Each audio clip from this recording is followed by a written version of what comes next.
Welcome to the I Ain't Even Lying podcast. Listen, if you're looking for the Dave Ramsey podcast, this ain't it. We're not financial experts, but we are good old Southern storytellers, and we got some stuff for you today. Last week, we had such a great episode with our friend Jordan Hobbs, and I had a good time, and I kind of miss him. I'm not gonna lie. It was kind of great. miss him a little bit. A bit. lot of fun, Yeah. a lot of laughs, yeah. But hold on just a second. Can I borrow $5? $5 for what? Well, I can talk about financial stuff. You give me $5, I'll be coming out pretty good. We were doing some Dave Ramsey stuff in. That's right. Hey, I actually got a story for that, but we won't tell that today. I think I want to hold that one for a little while longer. I got what would the word be? I got scammed out of $50 in South Dakota, but I won't tell that one today. That'll be good. Y'all just listen to some other episodes in the future, and maybe you'll get that story. That'll be really good. But today, before we get started, I actually want to spotlight a local young entrepreneur. This is not our sponsor for today. Yes.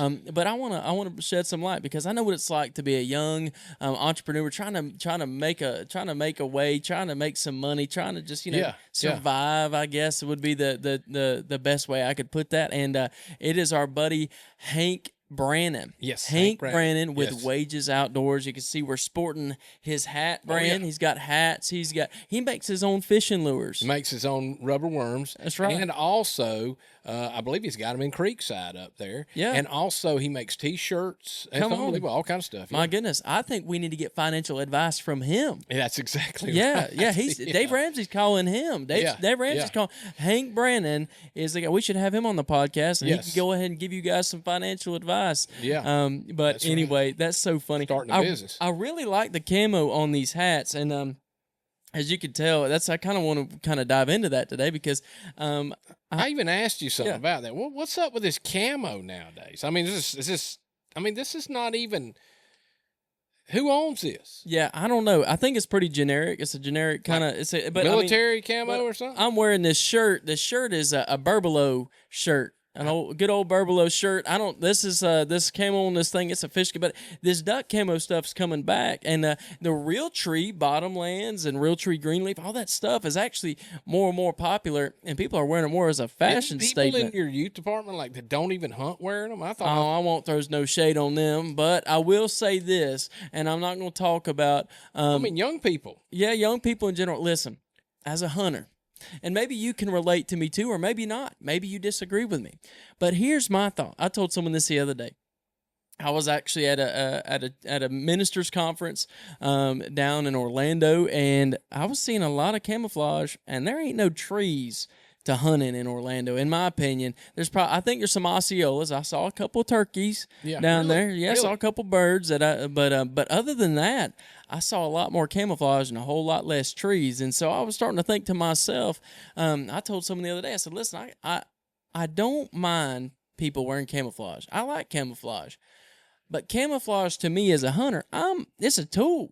I need it to achieve the goal, and that is to kill an animal. Right, to kill, to harvest, whatever, to go after the game that I'm chasing. Okay, but I've got this thing to where I feel. You know how you ever heard of stolen valor from the military or law enforcement? Don't hunt. I feel like I wasn't in the military. I was in law enforcement for a little while there, and honestly, in my mind, I feel like stolen valor. You ain't never put deer blood on your face. You ain't. Well, usually it ain't them that puts it on their face anyway, is it? No, I don't know that. Is it not? Did I smear it on your face when you I don't think so. I done it to your sister. I remember I told you one time though. I do remember this, and this is going to hunting tradition. I remember one time I looked at you and I said, "Listen, I missed a deer." And this is probably after that time I told you I never missed. I'm talking about he said this, and I thought, oh my. Yeah, I did. He'd killed several. I've missed a lot since then, but I remember looking at you and saying, "Dad, I missed a deer," and I thought it was like the 10 Commandments of hunting.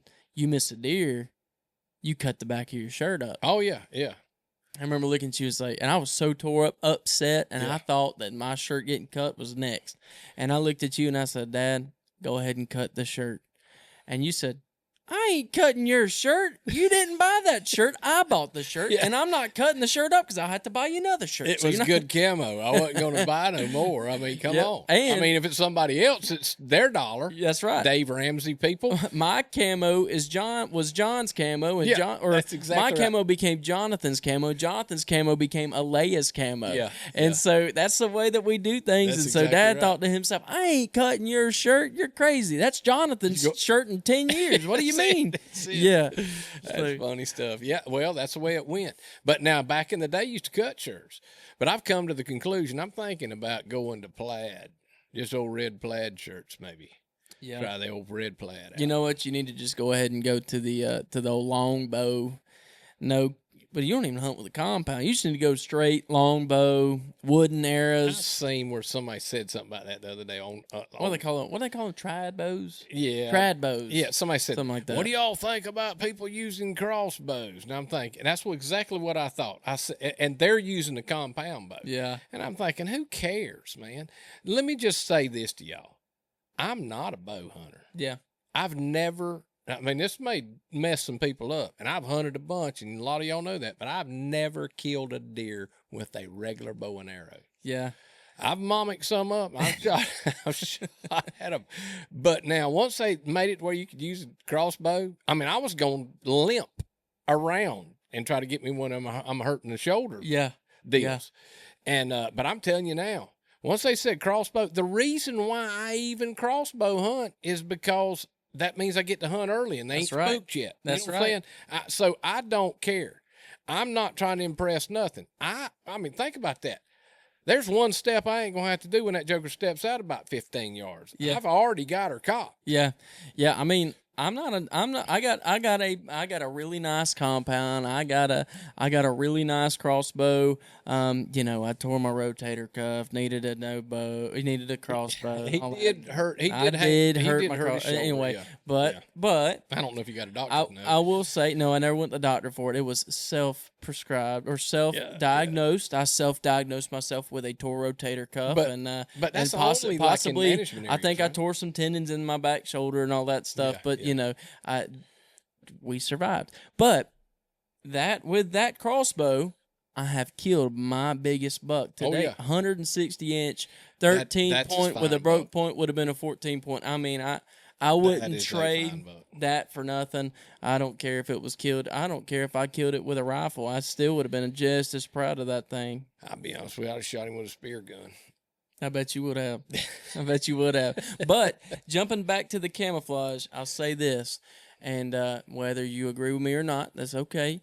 But if you wear camouflage and haven't sat in a tree stand and haven't had to have a thermocell and the mosquitoes eat you up in the no-see-ums and you don't have and you haven't, maybe tore a hole in your pants trying to cross a fence or anything like that. Yeah. I would say stolen valor. But now, if you're watching us and you're just daydreaming like, hey, I wish I could do what these guys are doing or make up stuff like what they're doing, then wear your camo. I mean, if you want to do it, color with the crayons, draw you some pictures or do something. Just make a gun out of a stick. Just wear what you want. Yeah, do what you want to do. Do what you want. I mean, do what you want. Let me ask you this. The hunters are judging you, but just do what you want. What's the strangest thing you ever seen camoed? Or the strangest camo you ever saw? A pink camo. I don't like pink camo. Oh, really don't? I think it's a waste of... Yeah, I think it's a waste of fabric. Yeah, I think it is too. I think in a lot of real... Now, there's some women that probably like it, but a lot of women want regular camo. Real trees come out with a water type fishing camo shirt. It's blue and got leaves in it. I got some of that. Yeah. Yeah. I got some water. Yeah. But now, hold on. Let me just tell you this. Me and your mama was up in the mountains, up North Carolina, out on one of them trips where she wanted to go see the leaves. Yeah. But now we was back in the middle of nowhere. And we pulled up on this place, and I seen this old Chevrolet truck, probably about a 69 Chevrolet, old long wheelbase, 4-wheel drive. I'm talking about a man's truck. Hey, that thing was camouflaged in pit bulldogs. True story, man. I'm talking about, it's the coolest camo I ever seen. Now, bulldog camouflage. It was a pit bulldog standing, and each one of them was different colors on a gray truck. Yeah.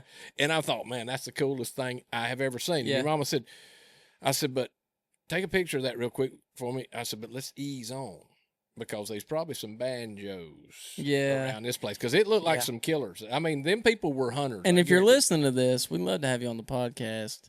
Just because. If you've got the truck with the if pit bulls if you on got the pit bull truck, come hit us up. Give us a call, man. We think it's cool. Hey. He's not judging. I will say this, Bring though. your banjo. What do you call that? Would you call that real dog instead of real tree? Doggy oak, mossy dog. You could call it real bit if you get too close to that house. I guarantee you. You get real bit. You can hear that chain going. That's just before he's gonna grab you by the leg. Man, I know how scary that could be sometimes. I've ran from some dogs before.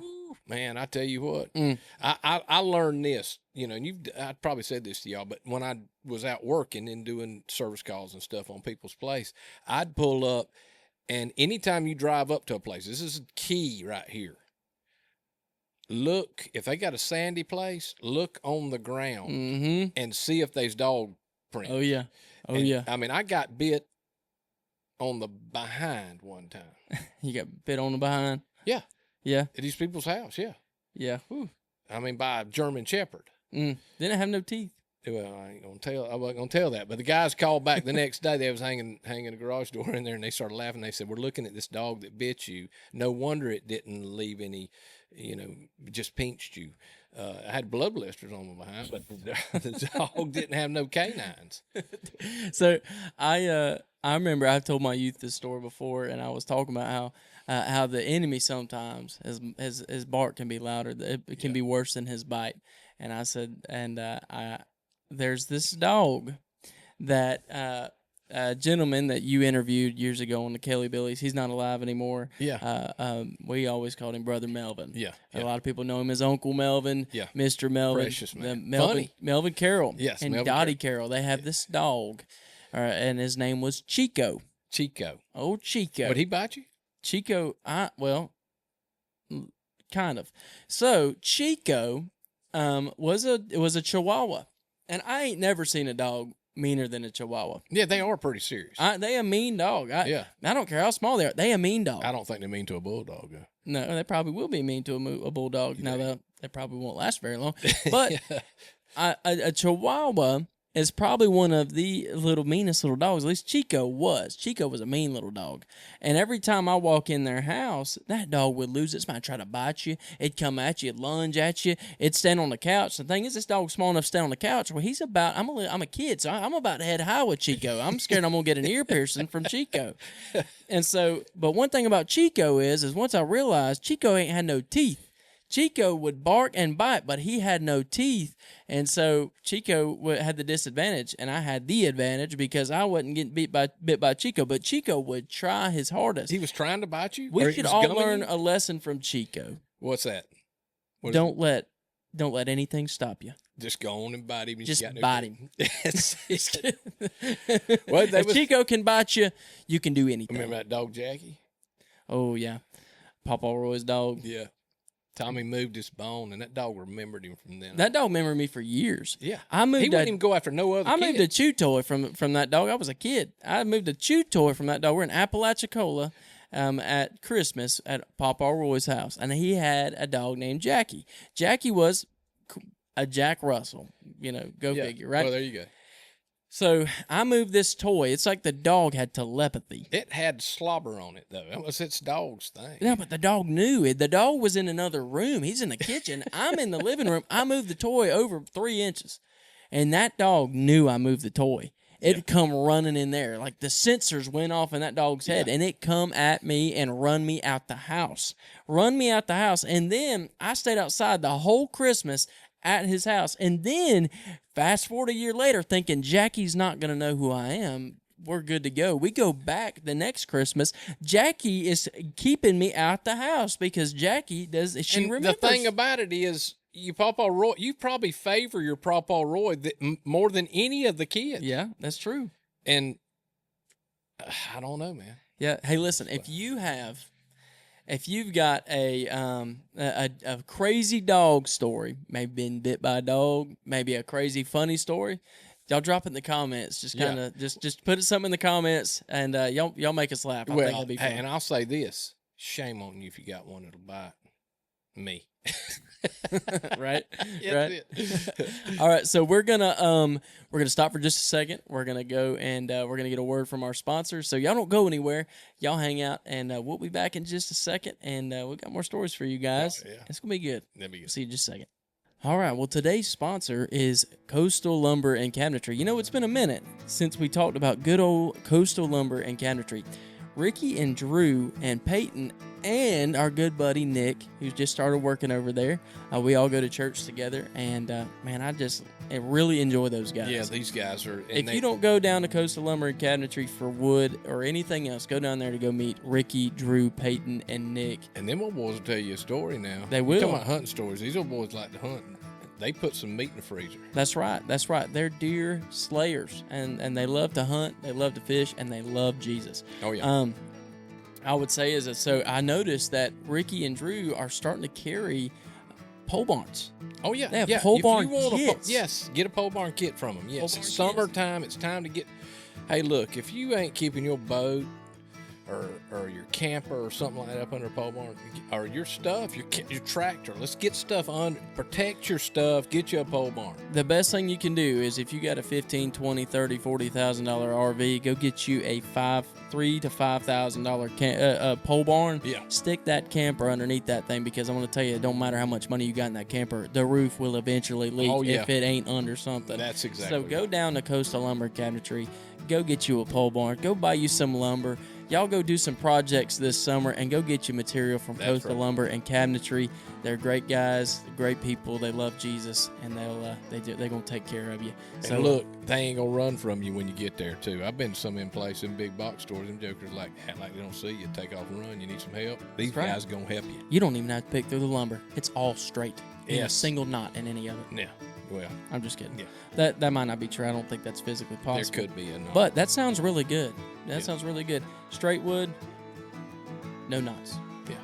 Well, I'm telling you. That's their motto. I mean, we've been working on stuff we got lumber from the other day. Yeah. Well, that's our sponsor for today. And let's get back to the podcast. We got some more stories for you. And we are back, and listen, we got some stories for you, and I think you're going to kick us off today. So let's go ahead. What you got? Okay. Well, I did get something kind of alarming. Really? Got an issue. With who? The book. Okay. I ain't even lying. All right. Got an issue. Yeah. So I get this phone call from a friend of mine, mm-hmm. and I've known him for a long time. His name's Trey Spiva. Calls me, says, "Hey, man, I'm in trouble. Down here in jail."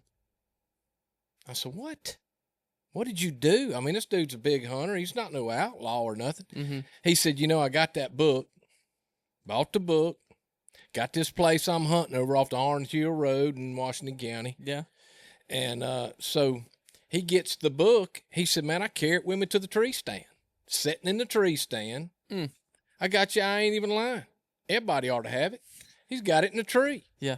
He reads chapter 1. Uh-huh. So he's got chapter 1, gets in there, near about to the end of it, here's something coming. Here comes this 6-point, like an 18-inch spread 6-point.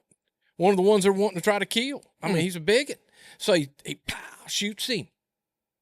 He thought, good night, man, this is crazy stuff. He said, I'm enjoying this, enjoying the book, enjoying hunting. Beautiful day. I'll sit here. So he sat there a little longer. Starts reading chapter 2. Yeah. He gets near about to the end of it. Here comes a 7-point. I know this is hard to believe. Mm-hmm. Comes up in there. He piles this 7-point up. And I'm thinking, good night, man. Are you for real? And you in jail? What for? He said, no, hold on. He said, I sat there and I thought, well, I'm enjoying this so much. I'm going to read another. He said he got in there in chapter 3. Here comes this big old 8-point in there. He shoots him, piles Can't let him. the 8-point walk. Well, I mean, it's a giant. Yeah. Every one of these are on his kill list. Uh-huh. He said, man, I knew then. He said, so I texted my son and said, look, I need you to come over here because I've killed too many deer. I'm about to give one to you, and you got to help me load them up. Yeah. So he's waiting there. And so he said, well, I'll just go on and read chapter 4. So he sits there and reads chapter 4. When he gets into chapter 4, I know what you're thinking. I don't know. I don't think you do. It's not a 9 point. It's a 10 point. Oh, we just jumped with a number. the kicker coming off. So he had this big 11 point come in there, chapter 4. So he shoots and kills him. Yeah. He said, I couldn't help myself. So it wasn't probably 5 minutes. Here comes a game warden walking into the food plot. He looks at me and said, look, I was waiting out there by your truck and all this shooting going on. I was wondering if you may need some help. He said, but I noticed now, you the only one in that shooting house? He said, yeah, I'm here by myself. He said, well, get on down. So he said, you going with me. You can't kill but 2 a day. You done killed 4. So he carried him to jail, puts him in jail. He said, look, Scott, what I'm calling you about, I'm calling you because my lawyer's out of town. I ain't got nobody to come down here. I'm being arraigned this morning, 7 o'clock. So I go down there. And I go right there, and we right in front of the judge. And the judge said, look, I've looked at all the evidence. And I've come up with just everything. But there's one thing that's an issue. He said, this book right here. Vast. He used the word vast. Vast knowledge is in this book. Unfair advantage is what I'm calling this. He said that no longer, he's making it it's a law. It's a rule. You cannot have one of these while you're hunting or fishing in Florida. Well, I mean, if you get, go on. If you get one, I'm telling you right now. there's a disclaimer on the back. It says, we are not responsible for any legal action taken against someone who purchases this book, right here in the fine print. We'll write it on there real quick if you want to. But I'm telling you now, in the fine print, hey, it's your own risk. Yeah. Vast knowledge on hunting and fishing. I don't know you get it anywhere else.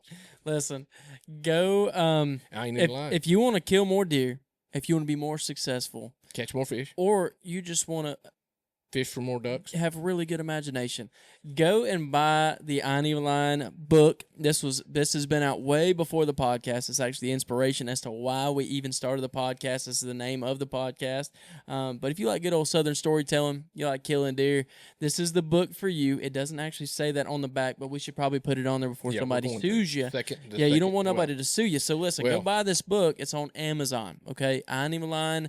Go buy the book. You're going to really enjoy it. It's a good book. And look, we got a GoFundMe page for Trey Spiva on Facebook. We're trying to get him some money for there you go. He's in trouble. That's right. That's right. So there we Man, go. wow. Got pretty thick in here there for a second. Well, I ain't even lying. Yeah, that's right. That's right. Listen, before we end out today with the word, I want to let you know I'm heartbroken. Why is that? I'm heartbroken because deer season has officially ended. Now, turkey season's moving in. You've done pretty good. Now, and two, think about this. Some of y'all are like me, ready to go fishing. He's ready to go kill some turkeys. I'm ready to go kill a turkey. Yeah. Fishing's fun, but it's hard to stand on the boat and throw a lure or fish for a bass or catch a brim whenever the sun's coming up and you hear a Oh yeah, I can understand that. Break my heart, and for me, I'm about ready to bail off the boat, leave the rods and the bass tracker all behind, and go chase me a bird. Yeah. So, well, it reminds me, there's a lot of people that done well the last day, and you always think about that 12 o'clock hour, and you're thinking, man, I hope I can have success. But it reminded me, and I didn't even take this deer, but this is a story this is a true story that I remember. This has been probably 30 years ago, 35 years ago, and a lot different. The woods are a lot different than they are now in this particular area. It's over close to Deer Point, over off the county pipeline, over close to the clay pit and all that down in there. But I would ride through that way, and we used to run dogs, 1 or 2 dogs. Yeah, and I had one dog named Little Boy. I'm talking about he killed that big 10 point in the house behind him, and or he was behind her, that big buck. And so anyway, we was hunting all through there. Had this big buck I'd shot at him, tripped and missed him. I was trying to run down the road to shoot him, and I'm talking about I had him, I missed him. And so anyway, so I was on my way to work Wednesday, last day of hunting season, and I went down the county pipeline, and probably 75 yards in front of me, he goes across the road going into what we call Hell's Half Acre, which is toward the bay, toward Mill Bayou, that big old thick, it's a thick block. So I when I got to work, I called my buddy Dennis Bollinger that I was raised up next door to, and we run dogs together. And I called him, I said, look, man, I got him. He crossed the road. He's going in toward the bay. I said, I'll be off work at 3:30. I'm going to get little boy. I said, whenever you get off work, come on over there. So I went I went, got the dog, carried him over there. Well, I heard Dennis on the CB about 4 o'clock. He said, I'm on my way. I got my wife. He was married to Sonia at the time, and they went down in, coming on right over there where we was at. And I told him, I said, look, well, the dog's trailing good. He's headed on in to the big timber. Yeah. He's already looping around. And I had to stay on the side. I kind of knew there was only one place that deer could have crossed. And then after that, I was out of it. But I had to cover that or So I told Dennis, I said, come in on the Magnolia Tree Road, which really Deer Point Lake School's right there now. There's a road that went way down in. There's a park down in there now. I know exactly what you're talking about. Yep. So Dennis went on in that road. I said, get on the Magnolia Tree Road, get over close to that crossing. I said, because he's just about to the big timber. And so the dog's trailing, and all of a sudden, I mean, what it was is a big old cluster of pines, and that's where them deer lay. And you're way off from them, but those big pines, you could hear it, man, that wind through them trees, but the echoing, because them trees were so tall, you could just, man, it would just, that once they jumped that deer, it was on. Yeah. Well, he gets down in there and jumps. And so Dennis calls me on the radio and says, look, man, I can't drive down in there. I've run over a stump, and now I'm stuck in a mud hole. So I'm going to have to leave my wife here. I'm running down there on foot. I said, well, you better get on down there. So he runs down there, and I'm on the other side of this creek from where he's at. But the crossing is where he's headed. And so he was bellering, headed that way, little boy was. Well, Dennis had his beagle with him and walked him down in there when he run down in there. When he did, he gets there, and I know he's getting close, and I'm thinking, man, I sure hope he gets there before that deer crosses. Yeah. And I mean, I knew he had to be on top of him, and I heard poof, poof, poof, shooting a shotgun in a little thick swamp. And then the deer turns and starts running. You could tell he's hurt because them dogs he turned his dog loose, and them dogs was on top of him, man. And I mean, we're talking now, we're already 5:15. Yeah. And he's hitting it hard, and I could hear him busting along this branch. There's a little creek headed toward the bay. I mean, he's headed that way. And so the dogs run on down there, and then I hear them baying down in there. It's getting closer and closer to dark. So I grab a 30-30 I just got from when Ricky Musson sold it to me, a little Winchester, and I run. And it was so thick, and little bamboos were cutting me, ripping my clothes. I'm talking about, but I'm busting that way because they are bayed up. Oh yeah. So I get down. Not actual bamboo. This is it's called a bamboo briars. Man, them things is bad. Them things is bad. I'm telling you, somebody could probably take that could be a medieval torture device. Oh yeah, I'm telling you, them things is bad. Anyway, you run through the So I'm running through that old swamp, old thick stuff, just busting through. You really need a machete, but I'm them dogs is baying him up. And I'm thinking, man, I get there and it's right on the shoreline. I get there probably 5:30 or so, and it's right on the shoreline of the bay. Yeah. And those big pines, a lot of times that water washes the roots. The roots, so it's got like octopus roots. And that big is a big old 8-point. I mean, big old tall tines, and he's just on his haunches. Yeah, he just went down. And so I run up there to him. Dogs is baying him, and he's still alive. So I run up there to him, and I shoot him right between the shoulder blades. Now the thing is, this right here is where you respect somebody you hunt. Yeah, you know what I'm saying? Yeah.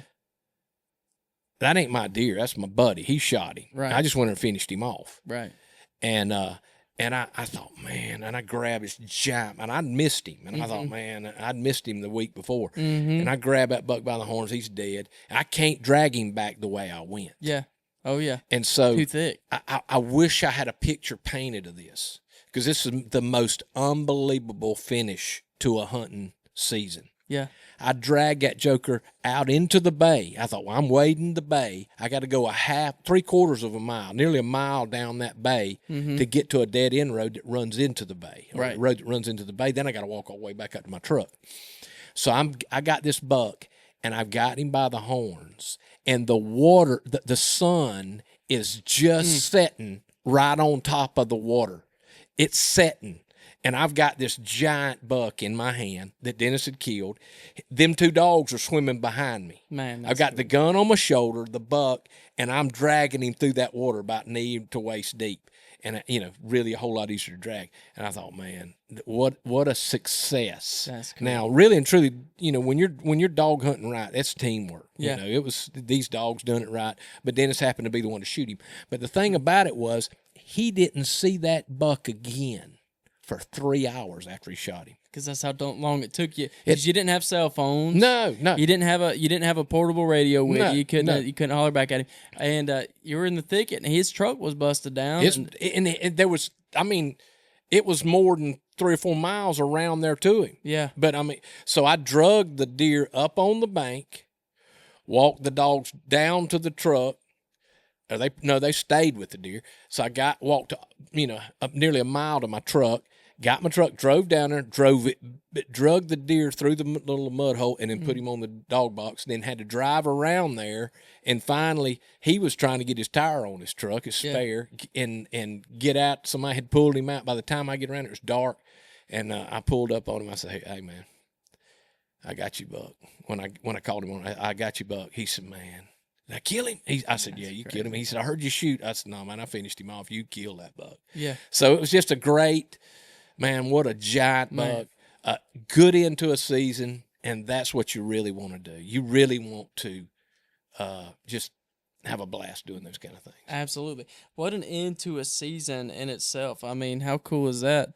That I don't think many people get to have cool stories like that for the end of the season, and it's always so nostalgic and a little bit. I always get sentimental towards the end of a season because it's the end of it's the end. It's over. And for me, I've had a good year. I shot my limit this year in Florida, and I killed a really nice buck in Virginia, and it's just been a good year. And I don't know if I've ever had as good of a year as I've had this year, but it's been fun. And I was able to. I have a nephew, and he's been struggling with some pretty serious health issues, and he can only eat foods that he can't eat beef and he can't eat pork, but he can eat deer, chicken, and things like that because his stomach is messing with him. He's about to have to go into surgery coming up, and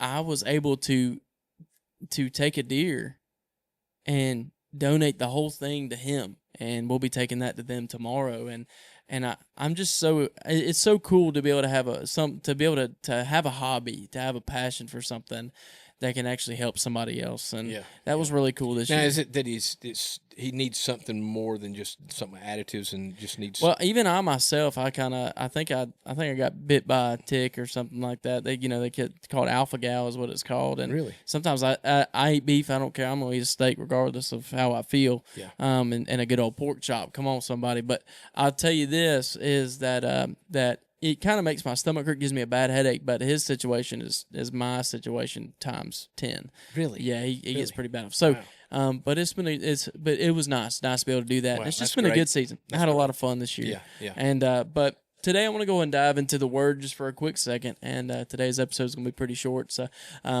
I hate that it's short, and I'm happy it's short for some of you that are like, man, I got to go and get to work, and I hate it for some of you that have a long commute and are wanting to listen to more. But hey, maybe next time we'll have a longer episode. But this time it's going to be a little short. So, but today I went and spoke at an FCA, a local FCA. I'd had the privilege of being invited to speak at, and one thing that I wanted to tell these students is that I want you sometimes we need a reminder of just how big God really is. Yeah.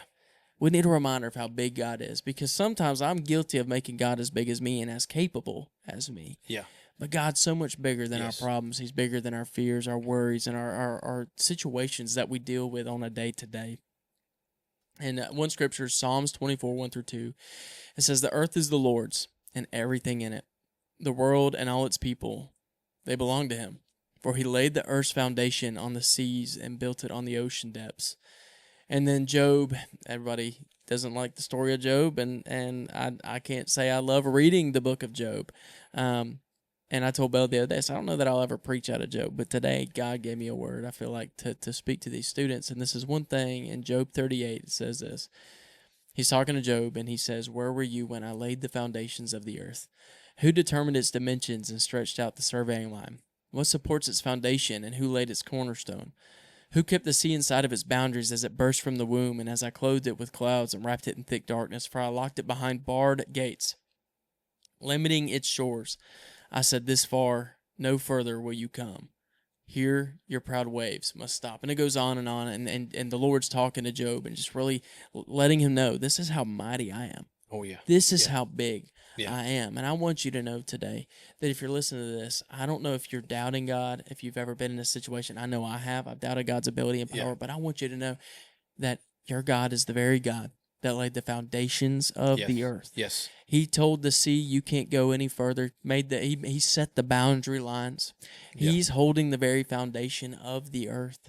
All the very things that surround us. God created it, and he created you, and he created provision. He created a plan, and God's got a plan and purpose for your life. If That's you're it. alive and breathing today, if you don't know Jesus, meet him. Yes. Find him. Find a place where you can have an introduction and an encounter with Jesus. Yes. Because I promise he's got a plan and purpose for you, and you're alive and breathing today because of that plan and that purpose. He's just waiting for you to come home. But ultimately, as I'll say this, is that God is so big. He's so much bigger than your problems. He's so much bigger than your fears. And today, he's just waiting for you to cast your cares upon him. He's waiting for you to give him that burden, because his burden is easy and his yoke is light. Yes. And he's got something for you. And I believe that God's got a plan, and it's going to be so much better than anything you could possibly ever imagine for yourself. Yeah. Remember, your God is bigger than any of your problems, any of your fears, and he's even bigger than any and every mistake you've ever made. That's it. So, That's it. And God- keep in mind, if you're outdoorsman, he created what you're interested in. Absolutely. He already knows it. Absolutely. Them big bucks is wild because he made them that way. That's right. And I like a good old wild buck. You know what I'm saying? Me too. You know what I'm saying? So anyway, on that note, I want to close out today. You want to say a prayer and close us out Yes, today? I will. Let's do it. And look, I love this guy. This is my son, Tommy Kelly. I'm Scott Kelly. Maybe we don't introduce ourselves all the time. Yeah. But I tell you, I'm a blessed man Likewise. to be on here with y'all. Yeah. In this opportunity. God's blessed us to be able to enjoy this. Absolutely. And I appreciate y'all coming today. I'm going to pray us out. Finish your cup of coffee. And we'll see you next time too. Yep. Lord, we thank you for this day. I thank you for everybody that's on here. God, I ask you to just bless them today. Help them to just have heard something that Tommy spoke, Lord, to where it prods something in their heart, God, that they realize that, really and truly, maybe I should try. Give God a try. Whisper a prayer. Ask him to show himself to me. God, I ask you to touch each one of these people. Go with us and keep us. I ask you to bless this podcast in their ears. I ask you to touch their families. Bless their day. And I thank you for all you've done for us. You're a good God.